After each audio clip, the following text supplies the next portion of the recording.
Hello everybody, welcome back to my Let's Play of Star Citizen, episode 273. Let's carry on with Expo. The Aegis Gladiator Valiant is created as part of the Master of Flight series in conjunction with the Flight Sim Arena Commander. It pays tribute to famed defense pilot, gonna butcher this, Cody Hilliard, for being the first human on record to defeat the Vandal in combat. That's right, people! First human beat the Vandal! Them Vandal scum that keep coming trying to take our systems, take our planets. He beat them the first time ever. Woohoo! Go, Corden! You know, I'm butchering your name, I'm sorry about that. This Gladius comes equipped with a specialised dogfighting focused loadout and a custom special edition library honouring her iconic ship. Oh, it's a female! She's female! Go! Female! I'm completely butchering her name then. Codian. I don't know how to say your name, I'm sorry. The Valiant boasts a new array of energy weaponry over the standard Gladius, giving it an edge over Vandal attackers in long engagements. A more varied missile set gives the Valiant, should I say, the versatility to respond to any hostile threat that it comes across, basically. A bit about her name I keep butchering. On the day the Vandal attacked Armorage, Cordia was patrolling the sector in a personalised Gladius, organising local patrol groups. Hilliard led a strike team to destroy the Vandal threat before the outpost came under its head. Sorry about that, I had to do that quick jump then. Heavy attack, shall I say. In recognition of Cordia Hilliard's bravery and resourcefulness, a limited edition Gladius with a special tactical loadout has been issued that will proudly bear her legacy, codenamed the Gladius Valiant. Wow. And here we're having a look at the Caterpillar. Obviously we've already seen the inside of this. I'll have a quick look for you as well as I talk about more of the Aegis stuff the day I missed. But this obviously has got a nice purple outside. So let's move on from the Gladius and let's talk about the Big Daddy, the big mother of them all, the Idris series. We basically have an Idris K, with Idris M and Idris P. Idris K. The Idris K, the Aegis Idris K is an aftermarket variant of the Idris P that features more guns and turrets. Both the Idris P and Idris M can be converted to the variant using the aftermarket kit. Then we have the Aegis Idris M is a frigate used by the UE military.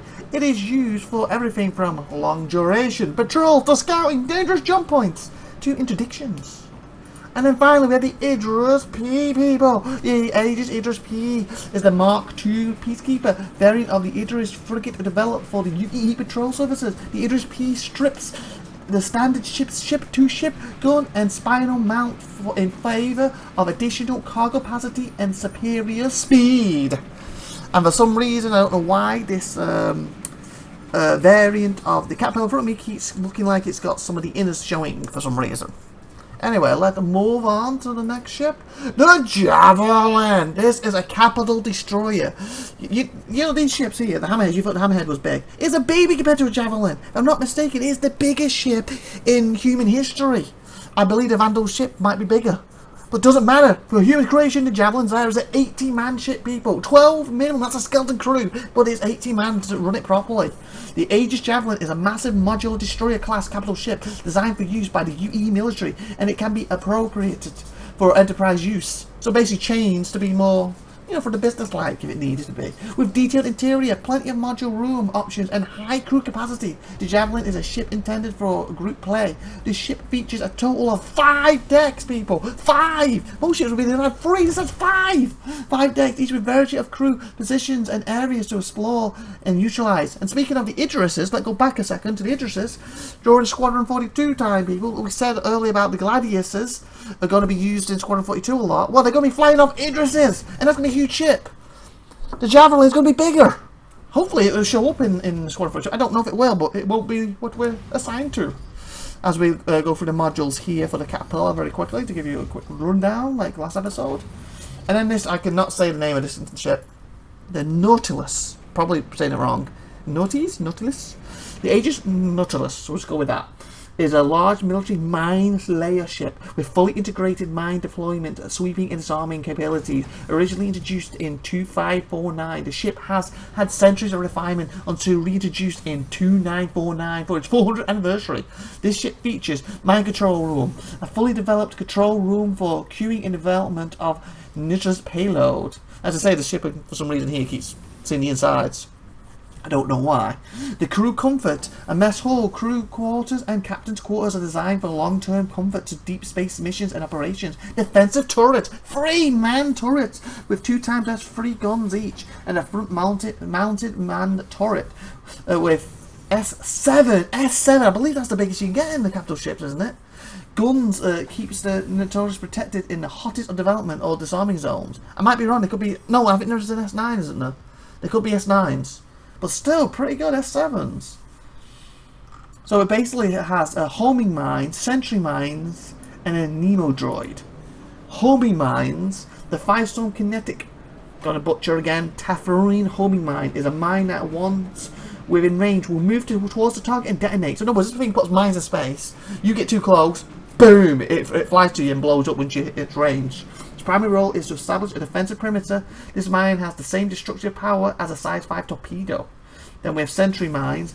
The Bering VLR-11 sentry mine is a mine fitted with weapons that will fire on hostile targets when within range. Its primary role is perimeter defense. The sentry can house 2 times size 2 guns. So you come near, it sees you, boom, boom, boom, boom, and you start blasting the living bejesus out of you. Then we have Nemo drone.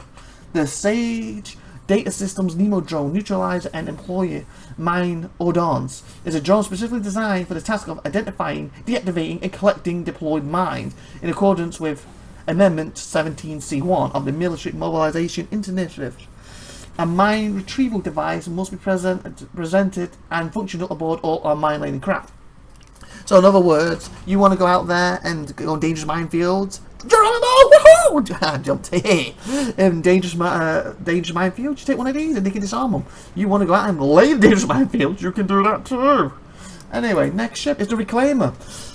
This ship is all about reclaiming, as it says. You know, did you see back there? Here we come up to Cutlass, by the way, the purple version. Back there, how we were just in the Catapulta, how we seen a bit of the ship was broken. That if that was in space, Reclaimer comes along, grabs it, smashes it up, eats it up, and reclaims it, baby. This is what it officially says. The Aegis Reclaimer is an industrial salvage ship equipped with a reinforced cargo bay, a long-range jump drive, launch pods for unarmed drones. A Reclaimer is an ideal ship for taking advantage of deep space wrecks, tractor beams, floodlights, scanner options, and docking ports. Round out the tools of this capable utilitarian spacecraft. And technically, since we're looking at a Drake ship right now, this is Aegis, but what's stopping some pirates, once they've used some Drake ships and got enough money, get one of these babies and literally reclaiming your ship while you're still in it? Yeah. Could be a thing, people. Could be a thing. Could be a very big thing. And next we have the Redeemer. The Aegis Redeemer is a gunship that is capable of performing just like me. Woo! Yeah, no, nice jump. Okay, where was I? Both frontline assault tasks and boarding tasks, dotted with turrets and missiles. The Redeemer also doubles as an armoured landing craft, capable of delivering armoured soldiers for the first-person combat, equipped with strong shielding and a plateau of weapon systems. This ship can engage wide range of enemies aboard large enemy vessels or space stations. Speaking of reclaiming stuff, look at the size of this ship. Imagine trying to reclaim this baby. Holy fudge, this is a huge Aegis Reclaimer. I didn't realise this was one of the best in show. I just ran through a Reclaimer because I missed it ages. Hey, look at that claw! Like I said, that could easily clamp down on a on a Cutlass, couldn't it, and crush it. Wow. I didn't think they would have a Reclaimer here. I'd already gone through talking about it. I guess we're gonna get a better luck, people. If assuming I can find a way to get inside it. Wow, and as I was talking about the Redeemer, I can remember, this is, wow, my jaw is dropping, people. The size of this thing. Wow. Hopefully I can get in so we can have a look, people. There's a turret. There's a turret. What's the size of the turret? Fudge. The size of the ship. Imagine, like, it's already mentioned that Javelin's bigger. This is huge. The Javelin's bigger. Ah, elevator. Let's call that down. Anyway, where was I about the Redeemer? Okay, we're talking about the tactics that we've got down here. As the ship is heavily focused on combat, it's more efficient in that task than other ships. Oh, look where, Karim, look at this lift. That's huge. You might need to get a full vehicle on this. You'd have to get some dragonflies on it, couldn't you? Hey, caramba, this ship is just big in every way. Okay. Wow. Now that's a lift shaft. Holy fudge. 1, 2, 3. Oh, I thought about Javelin 5 areas. This baby's got 5. Or 6? I don't know. Bloody hell. Let's have a look around. Ay caramba. I believe I clicked the salvage balcony. That's the floor we're heading to now. If it opens up, let's see. Okay. The lumos are back. Apparently it is, because they ain't got moving. This must be the balcony then. Let's have a look. A quick look around here. Yep, salvage room. I would thought the bag would be up there. Interesting. Apparently this is the balcony. So this is basically where the stuff is put to salvage? I guess? Oh! Would this be shoved down there then? So you store it down and shove it down there? That hole maybe? Huh. Can I get down there safely and get back up? Oh, is there a ladder then? Oh, yeah. I guess the top bit will be classed as the balcony. Interesting. I call it a lift. Anyway, where was I with the Redeemer? Oh, I was talking about its task to be more efficient, and for example, the Contestella, the Connie, which is larger and less agile for equivalent amount of overall combat capacity. The drawback for such a focus is a reduced multi-purpose ability, and thus the Redeemer only supports a small cargo bay. The ship features 2-man turrets as we now head to habitation areas for the crew. Let's see if they're nice on that. I think that'll do about the Redeemer as well. We have the Retaliator to talk about in a minute, but let's have a look around here first. It wasn't exactly nice. It's like stuff dripping. Stuff dripping. That could be oil acid. Oh, that's a nice view though. Imagine that in space or above a planet. I wonder if it'd be noisy in here, especially when it's crunching up a ship and stuff. Yeah, that would be a nice view.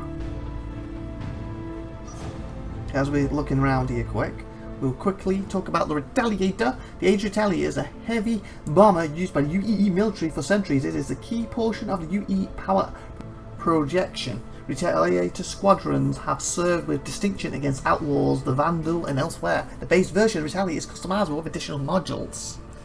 And basically, I believe the modules right now is a bomber bay and no bay. And here's a nice bathroom. Oh, plenty of toilet paper, but obviously it's going to need a big crew to fill this baby up, isn't it, the Redeemer? And, oh, showers. Oh, nice. Private showers. Well, kind of. In fact, you can look underneath and above, but kind of. And there's a toilet. Okay. So you can pull up while people next to you shower. And, oh, I got my foot in there. Luckily there's no water in there right now. Yay! Okay, so the modules options for the Retaliator, as we look at the crew beds, is the base version. The Retaliator base is the base loadout for the Retaliator is an empty ship without any modules installed, allowing the pilot to purchase and install modules to customize their own design. As we look around, I believe this is the captain's quarters of the Redeemer. And there's some lockers. Yep, very basic bed and toilet and stuff, but big shower. You could probably bring in a few crew members, probably a hanky-panky if he wants, couldn't he? Nice big desk for him. That's nice.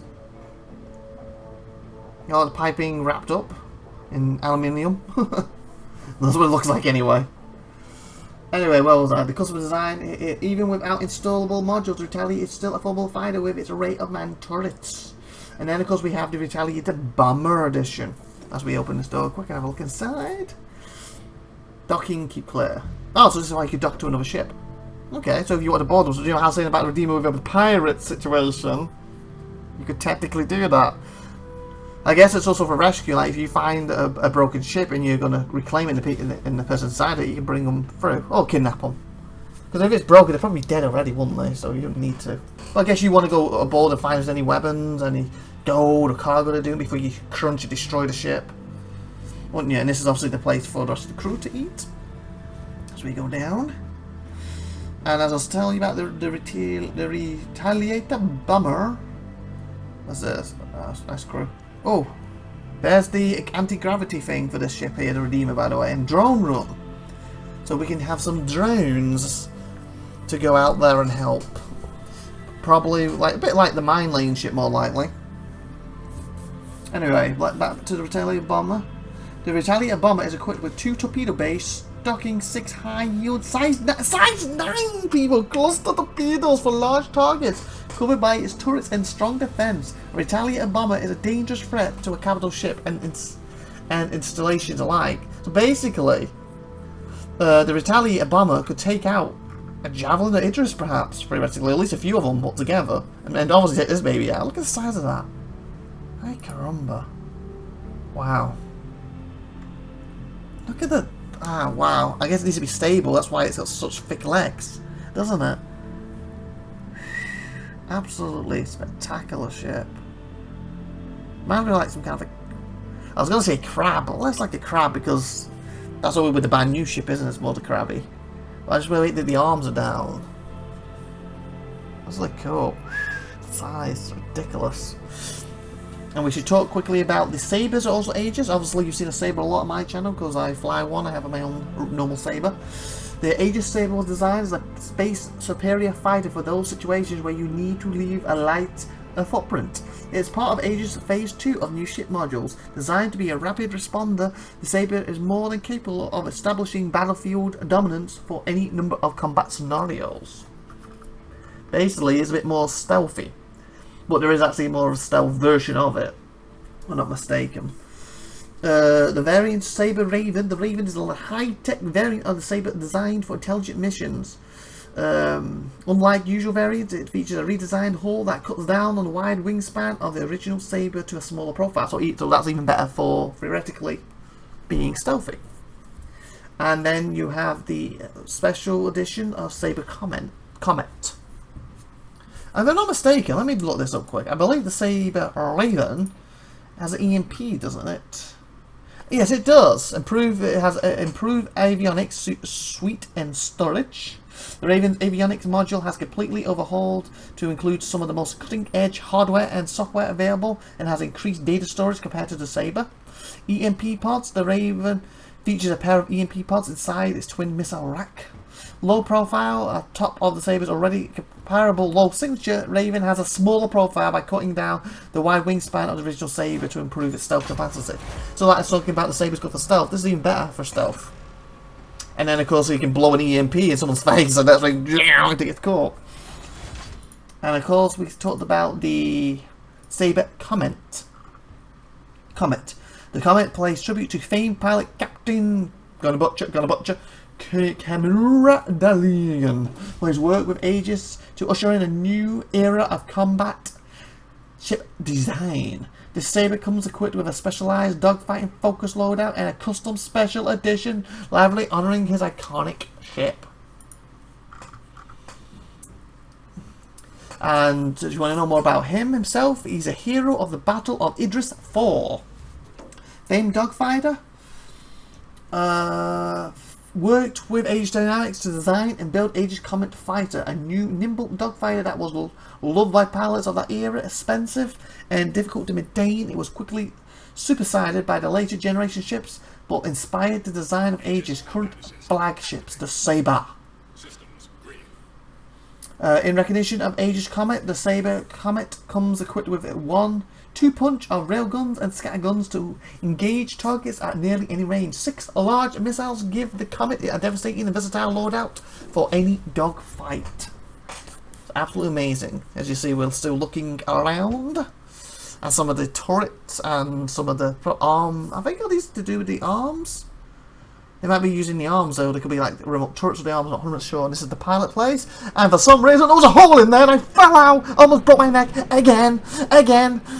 So on this day, I've almost died twice at the Expo today. No railing, hole in the ship. They need to be careful. They need to fix their stuff. Anyway, as I get back in the left to carry on looking, we'll talk about the Vanguard Hairbringer. Or Hairbinger. Don't know how you say it. You see that? Just quickly got some med pack in me. Like, oh yeah. That's what I was doing. I mediced him. Didn't want to die. Because I was like, got hurt. Falling. Anyway, the Aegis A3G Vanguard Hairbringer. Probably butchering the Hairbringer part, by the way. Is UE standard fighter bomber, converting the standard Warden module escape pod into a potent Bombay. Bombay, gonna do a Bombay. The extended range of the Vanguard and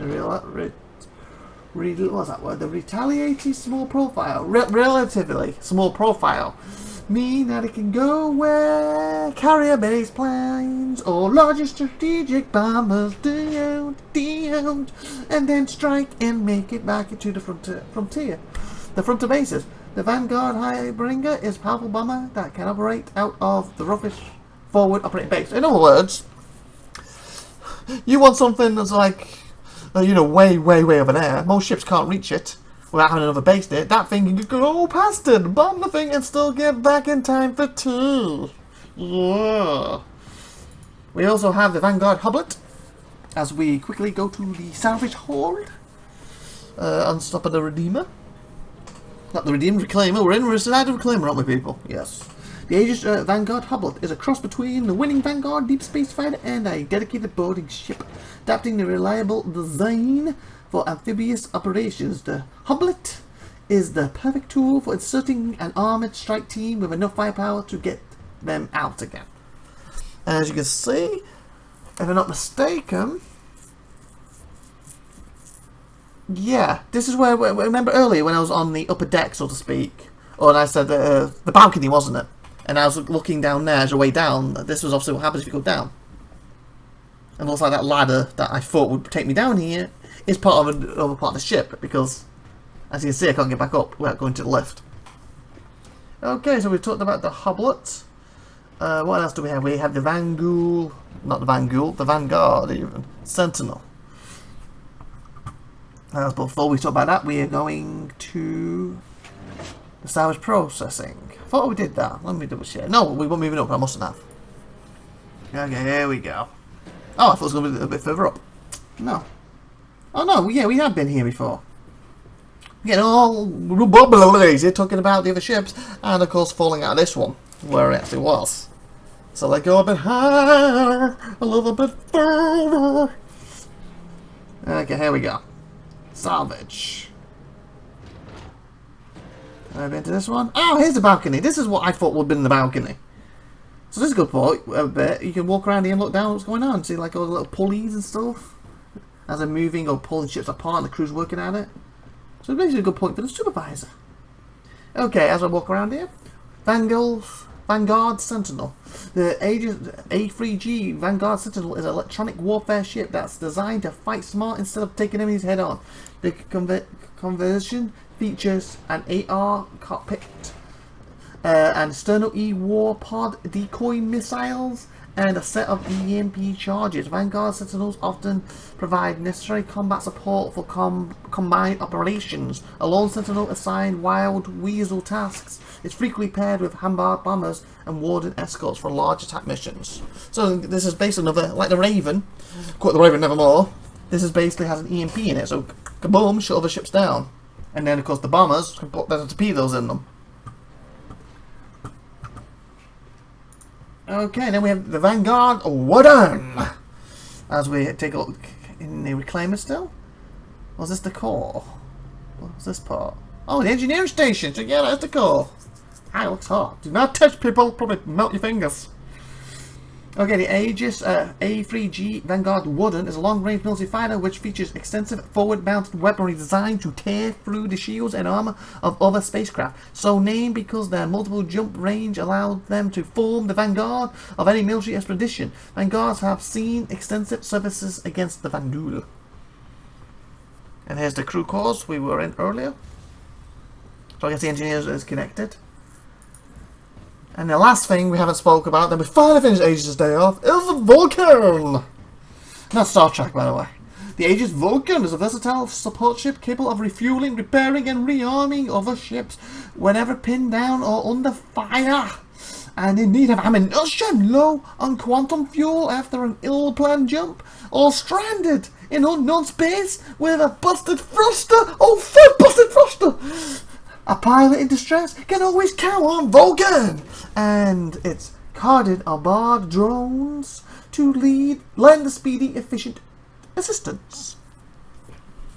Basically, it has bar drones. B-A-R-D. Barred drones. Will carry the 4 bar drones and can hold small amounts of fuel or ammo for friendly ships. As we have a quick look at the reclaimers weapons here, as you can see, don't have any. Literally. Okay, it has turrets. It has a few turrets, it looks like. I think that's what the 5 things were. Unless they had just got laser beams on it. So yeah, you need to defend this thing. But then again, I think you could take a punishment. If you're getting hammered, I think you can take some beating. Look at the size of it. Absolutely ridiculous, the size. And with a nice purple too.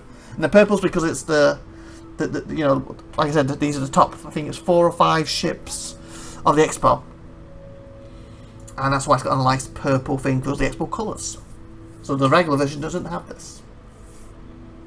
Wow. And look at how the tiny ants the people are. Ridiculous. Ridiculous. Size of this. And again, the Javelin's bigger. The Javelin is bigger than this thing. It's incredible. It really is. Okay, where was I? Hopefully I don't fall out of the cockpit again, like I did last time. Through that hole. No, it looks like I'm okay. Yeah, I'm okay. I got through the hole, yay. Ah, screw it. Nope, there's the hole. Woohoo! Boom! That time was on purpose. Okay, that looks so cool. Look at me looking down, look. Yeah. I'm so cool. They ever watch that? What? The guy goes back to me. I was like, I can hear clapping. And the guy goes back to me, he's clapping at someone else, not me. Guys? Nobody pay me attention? I just did an awesome superhero landing. Ah, screw you guys. Anyway, well done. 2 drones may be active at the same time, controlled at 2-man support stations on the Vulcan. The other 2 drones are stored on the Vulcan unless needed for replacement or alternative task. And I believe that finishes off Aegis for us. And not only Aegis, that finishes off the Expo! But before you go, I got to test out a ship with SupernovaTiffy. Let's go to that now. This, of course, was the mole. As you can see. Quite big. Basically, it's 3 prospectors in one, theoretically. And see, that's the back end of it. There's me. I'm like, come on, SupernovaTiffy, look. We got to test it. We don't own it, we got to test it temporarily. So we took advantage and went out to see how it goes because we wanted to have a small test and experimentation to see which, for us, what's better. Having one of these with 2 people or would sticking without 2 individual prospectors we own. Or is it worth upgrading to one of these? That's why we want to test it. So we were going to fly out in this and test it and see how fun it was versus the individual prospectors. But it did take us a while to work out even how to get in it. So I had to skip ahead then to watch us embarrassing for like 10 minutes trying to get to the ship. But then we finally worked it out. Yay! So you got a nice lift. And I think at the time, obviously, we don't have our speech, so I'm talking over it. I was explaining, because I've been in the ship quickly the night before, where stuff was for SupernovaTiffy. And that's why you're seeing from her point of view as she looks around. And she just sees the ladder and just to dive at it. And she sees it here, boom, ladder, boom. And of course, and here's like the crew area. Of course, this ship is better as long as you have 3 people, we found out, as long as you have 3 people in it and a pilot. Because technically, you can do it with 1 person. You park it up and run and control it with the beam, then park it up. Also, if you attach, you're in trouble. If you have a pilot who can just get it in the right position for you, then the other 3 use it. This is a better ship than obviously a regular prospector, because theoretically you get to a prospector, you use your beam, you can't crack the particular rock because it's a bit too hard. What would you do? You then get, with one of these babies, you get a 2nd beam on it. Still won't crack it, get a 3rd beam, 3 prospectors in a row. Boom, you've got it. But the advantage of the prospectors, though, if you go out in 2s, if you can't crack it, you bring your friend over and hopefully you can crack it. If you can't, there's 3 of you.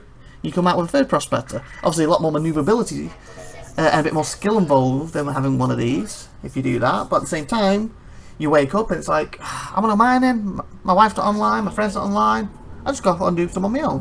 With a little prospector, you have to be more selective of what you pick, because certain things you won't be able to pick, etc. But theoretically, you can get some mining, get back. My wife's online, hey, 2 of us can go. My mate's online, oh, if he has a prospector, 3 of us can go. In one of these, it's like, well, I'm going on my own, and I have to mess around figuring to pocket up, get make sure close enough, go to the right mining laser if it doesn't fit, because it's just off course. I need to go run back to the pilot seat, move it again, go back to the mining laser. Now I get attacked, I've got to run to the pilot seat and get out of there. In a prospector, I'm getting blasted, I can get out of there straight away. Even though I can't take as much punishment, so... And also, the safety thing is there's 3 of you out there already.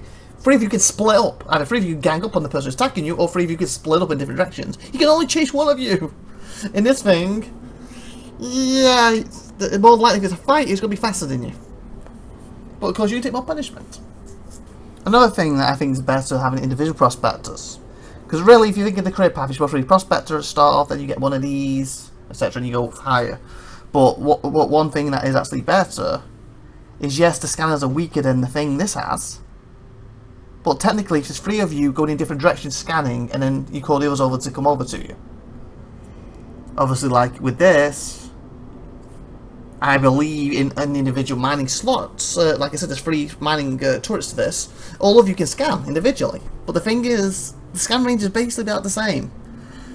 Meaning, obviously, I don't know what the range is, but let's just make a number up, say 100 meters. Obviously, it's going to be bigger than that, as you can see from here. And see that how it's scanning and picking up the rocks there.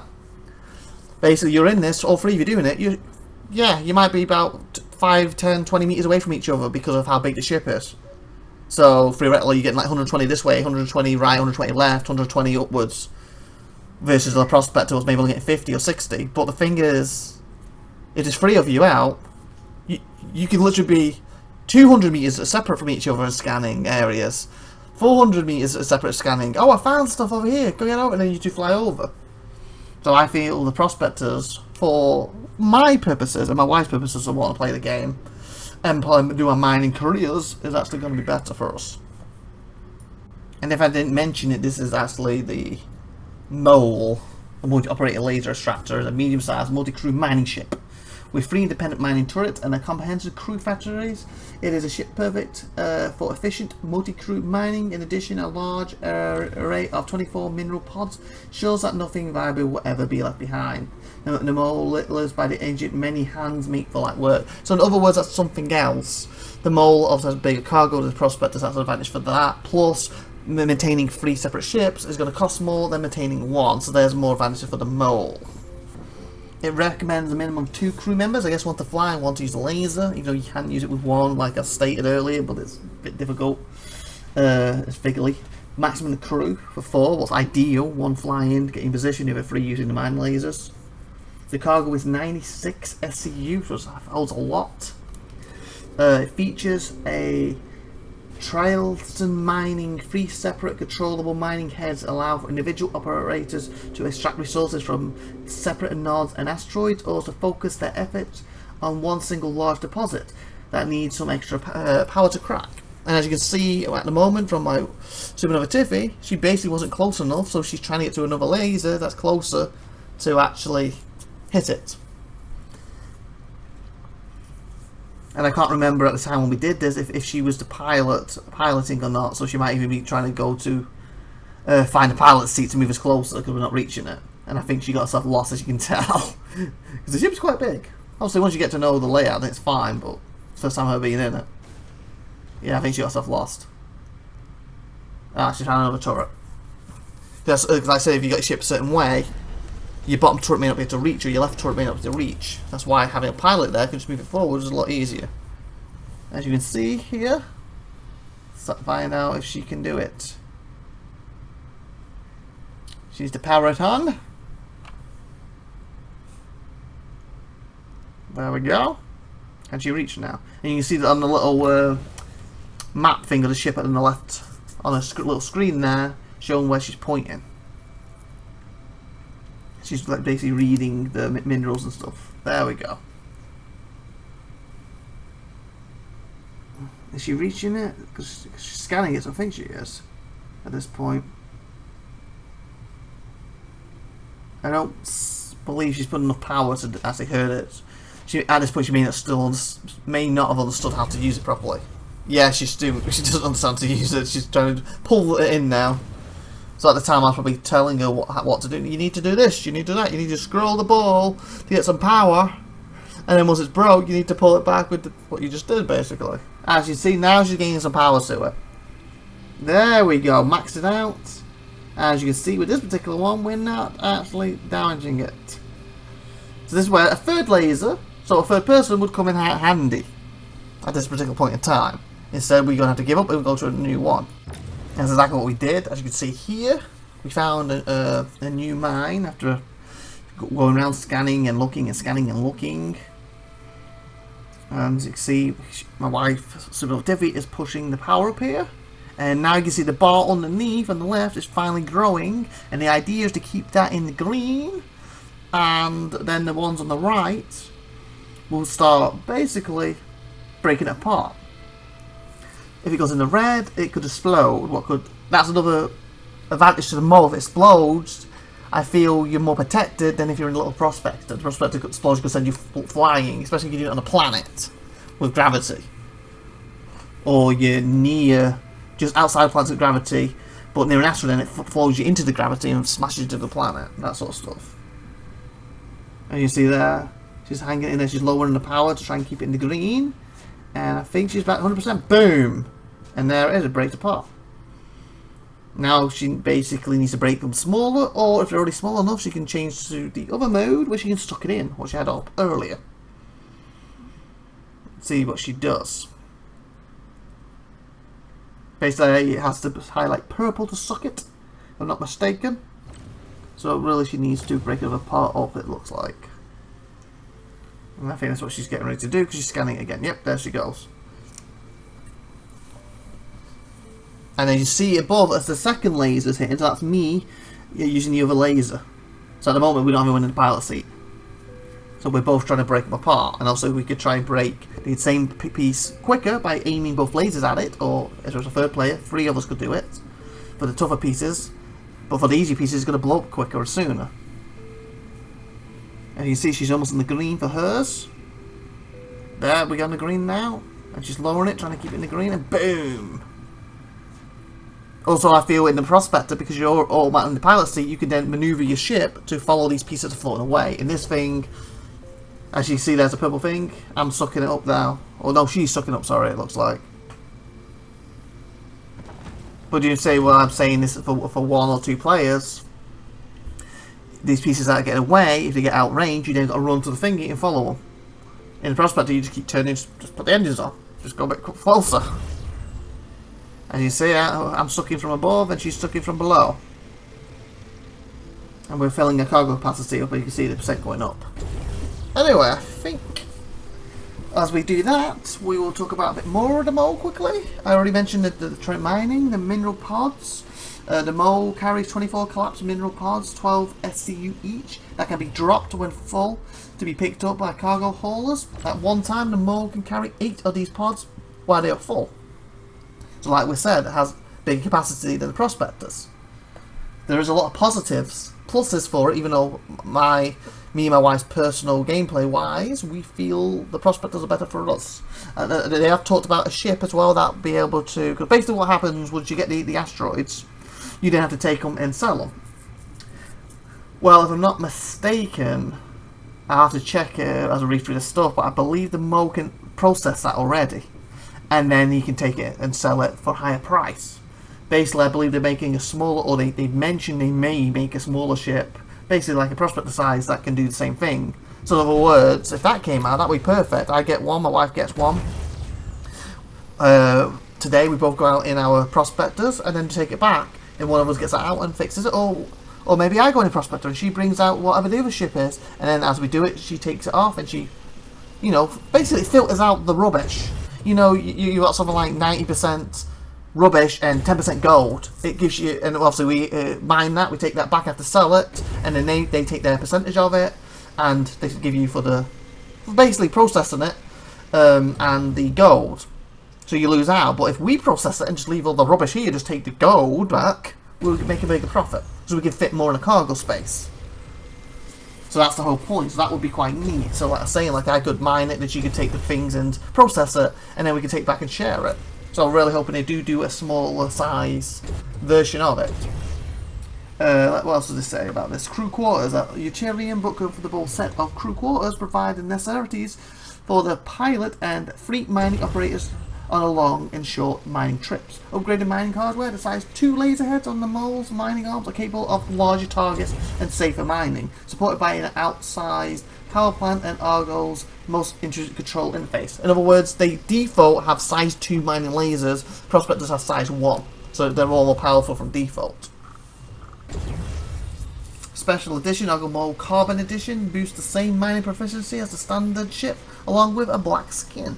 Argo Mole Talus Edition boosts the same mining precision as the Standard Edition, along with a more discreet grey skin.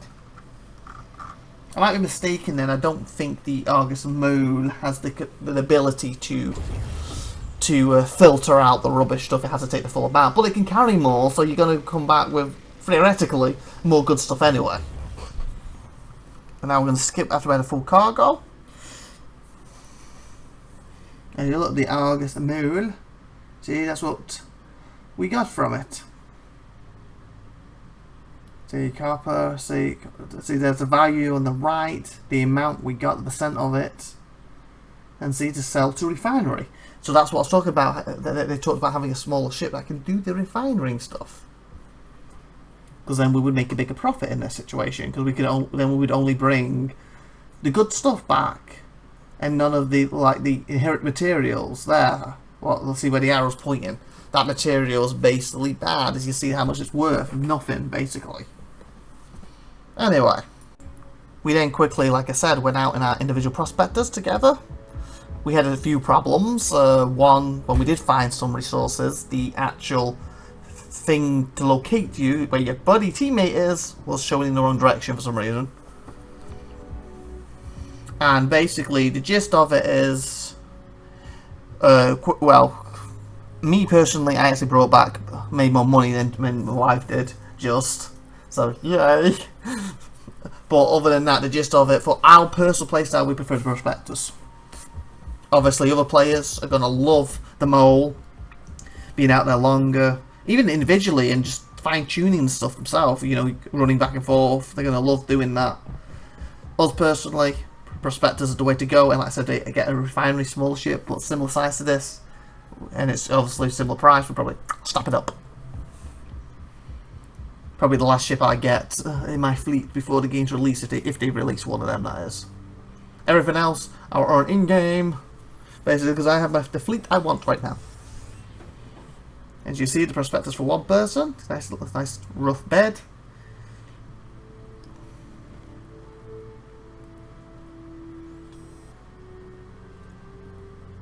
See, very cozy, cozy. Whatever you want to do while you're out there, get some mines. You got a toilet, okay, green light, very square toilet, and shower too. So you can poop and shower at the same time. Yay! And before we headed off, as you can see, we had a look at each other, and for some weird reason, we couldn't see each other in actual pilot seats. So it looks like the ship was flying itself, people. I don't know why. So, like, SupernovaTiffy on her screen could see herself. On my screen, I could see me when I looked, but we couldn't see each other. It was very weird. But as you notice then, the person was kind of outside the ship when we were actually in the ship, so that was very weird. That's also why I believe when we were, oh, the teams are here. Come and get us. It was pointing us to different areas, because one point us in the ship like it should be. As you can see there, look. Because I can assure you, I was not floating out my ship at this point. I was in the seat, yet, as you see from SupernovaTiffy's view, I'm outside! And my ship's flying itself. And my screen was doing the exact same with her. Yeah, very weird. And here's the I was going to say the Agumon, but we're not the Agumon, the Prospector, or at least SupernovaTiffy's version, trying to get an asteroid open. Like I said, that's why it's more dangerous, because obviously that blows up in her face. She's a smaller craft, and she's closer to it, then obviously she'll be in the mole. As you can see, she's putting full power into it, and these are the default lasers. You can buy better lasers, or worse, depending the way you look at it. You get more powerful lasers, but they're going to be more unstable. And that's what we're talking about, keeping the green. That's going to be smaller, but it's going to be a lot more powerful. You can upgrade to them if you wish in the verse. You know, earn in-game money and upgrade. Or you can use a default one. As you can see, she's getting there just very slowly. Obviously, if she was in the mole, it's already size 2, they're probably already gone up a lot faster at this point. Or we could, like I said, put some money in and upgrade it to be more unstable, but more powerful. Or you can do it so it's safer, but it's weaker. I think, if I'm not mistaken, there's 5 new heads have been added. 5 size 1s for Prospector, and 5 for the mole. Well, for all size 2s they are, by the way, if I'm not mistaken. But I believe this is a good point in a minute to end the episode. And we had a great day at the Expo, and we finished off with some mining. I just want to see if SupernovaTiffy cracks the asteroid, and then we'll go back, if she had it recorded, see what she earned very quickly. I think she can do it if she keeps pushing. Keeps pushing. Can she do it? Can she do it, Papa? Let's see. She's getting there. And also, I believe where you put the laser helps too. Like, she gets moving the laser around, for example, then it's not going to go up the same because you're heating different spots up. So if I keep it in the same spot. So if I came over, for example, and I got my laser there, I could put my laser where she is, and that would obviously shoot up because it's 2 lasers on it. Obviously, if I was aiming at a different area, it probably wouldn't go up as fast. Okay. Oh, she's in the fracture mode. Can she do it? She's almost in the green. She's in the green. No, she's losing it. No, no. Yes, she's in the green. She's in the green. And you can see the on the side going up before it breaks. As long as she stays in the green, now it's 100, and it'll break apart. Let's see. I think she's going to do this. She's lowering the power a bit to keep it in the green, and I believe she's going to pull this off without blowing up in the face. There we go. That blow up her face is coming towards her. It's coming towards her. And normally when they break apart, they're generally small pieces, so it's normally easier to add power to it, basically. But also it's more likely to blow up fast, does that make sense? If she has extra power, if you notice she's got a laser on 0 right now, that's why she's not doing anything to it, other than leaving a hot mark. There she goes. There we go. She's going up again now. But you notice this time it should go up faster. Look, she's got a quarter. It's already going up faster than when she had it maxed out with the full asteroid. But there's some things, like we said, in here, asteroids that you can't open up unless you have 2 lasers, or a better laser, or 3 lasers on it. So that's where the mole comes in handy. So you have to be more selective in the prospectors, especially if you're out on your own. But then again, if you're on your own in a mole, you have to be selective because, yes, you do have a size 2, but if that size 2 can't do it, you can't turn the other 2 on at the same time. You can't control all 3 without someone to help you. Now it's purple, so she can suck that baby in if she wants to. There we go, extraction mode. And as you can see, the cargo capacity is going up. And she's sucking that in. Wow, that piece done. And this is where, like I said, where you pull in a lot of rubbish as well as the stuff you're actually mining for. So this is where it'd be great to have a refinery ship nearby that you could just refine it and leave the rubbish there and take all the refined good stuff and get a big profit. If instead you have to take it back and they refine it for you. And of course you lose money because they refine it for you, and then you also bring back the actual expensive stuff, less of it, because you can't fit the cargo because you've got all the rubbish in there.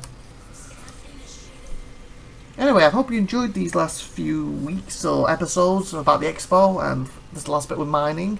And this is actually my last episode featuring 3.7 because we're already in 2020 now, in real life, 2020, and 3.8's already out. If not, and if it's 3.8.2, I believe is out.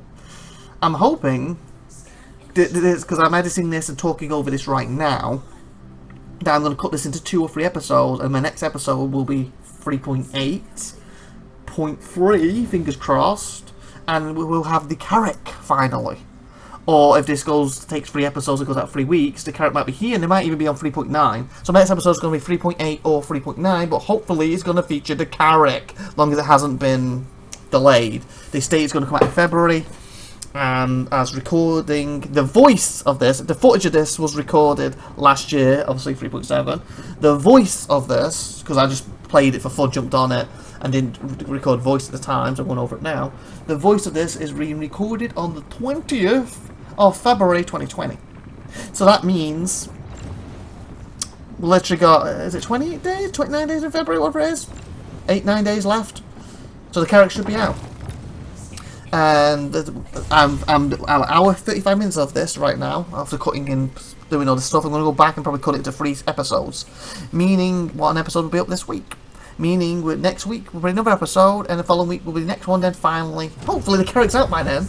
Or I might cut this into 2 episodes. And then it'll be this week's episode, and of course, if you're watching this bit, next week will be the Carrick. Fingers crossed that it's out, that is. Because that should take us into March.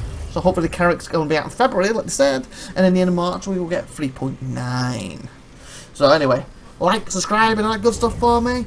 If you haven't already, subscribe to my channel, IVATOPIA, thank you very much. Subscribe to SupernovaTiffy's channel, even though she hasn't voiced any of this episode.